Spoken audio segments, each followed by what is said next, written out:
दोन ठाकरे एकत्र आले तर ठिकऱ्या होतील असं त्यांचं म्हणणं आहे. आता घोडा मैदान जवळ आहे, ठिकऱ्या कुणाच्या उडतील हे ठाण्यातली जनता दाखवून देईल.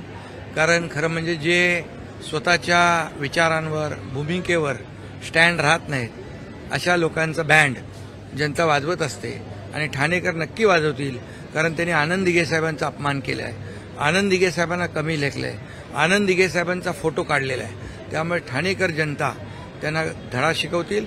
कारण बाळासाहेब आमच्या हृदयात आहेत, आनंद दिघे साहेब आमच्या रक्तात आहेत. त्यामुळे ठाणेकर जनता सुज्ञ आहे, त्यांना धडा शिकवल्याशिवाय राहणार नाहीत.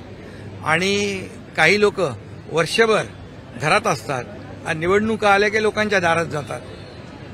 पण हा एकनाथ शिंदे आणि आमचे शिवसैनिक वर्षभर लोकांच्या दारात असतात, मदतीचा हात देत असतात.